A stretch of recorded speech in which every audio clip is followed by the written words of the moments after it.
सासु के देखनिया गनवा तनन दो बारांडानो लालना पातर पिया देखनी फूलवरिया हो मलिनिया संगे बिहसेली मलिनिया संगे बिहसले हो आगन बहर इति चिरिया तयवरुल उड़ियानो हे चिरिया मालिनी से खबर जानाव हो मलिनिया भेद पूछ भी मलिनिया भेद पूछ भी हो आइली मलिनिया गन बीचे अवरुआ गन बीचे हो हे रानी कौन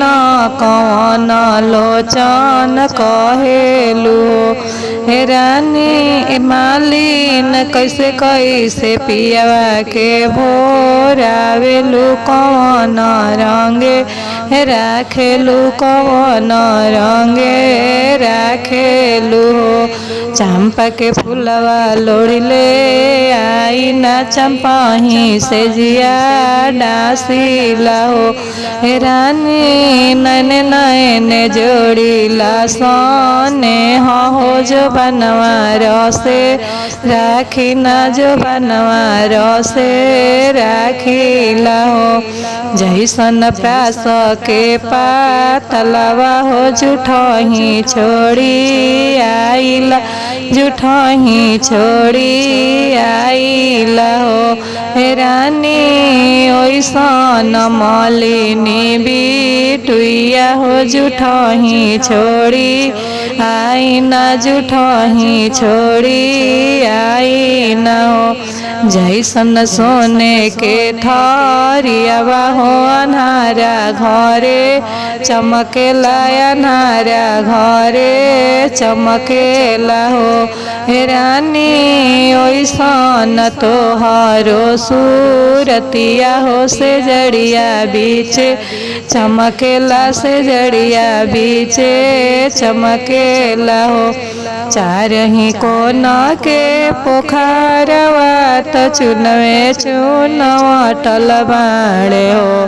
अरे ओ हमें से निकले पातर पियावा तो हमारा से बोली करे हो कई मोरे चोटी बन खोली है कई डाड़ दबिहन हो अरे कौन भैया मोहर भंजई है होरी लावा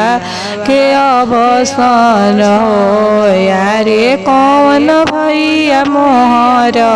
भंजई है होरी लावा के अवसर हो सासु मोरे चोटी बन खोली है ननदिया डाड़ दबी हन हो यारे बड़का भैया मोहर भंजई है होरी लावा के अवसर हो सासु तोहार हई झगराहिनी ननदिया घर घूमन हई हो अरे बड़का भैया हवे खिसिया हो मोहरो ना भंजई हनी हो अरे बड़का भैया हवे खिसिया हो मोहरो ना भंजई हनी हो नैहर से बीरन भैया बोलाई तो नैहरवा चली जाई तू नो अरे आमा तो चोटी बन खोली है बहिनिया डाड़ दबिहनी हो अरे भैया तो हर मोहर भंजई है होरी लावा के अवसर रहो काहे के वीर न भैया बोलइब नैहरवा नाही जाई हो हे राजा देवरू के मांझ बिबारता नावा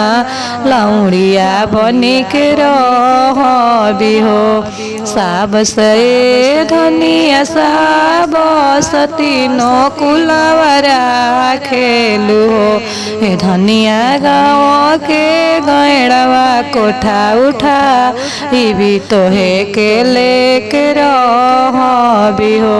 हे धनिया गाँव के गैड़वा कोठा उठाई भी तोहे के लेके रही हो।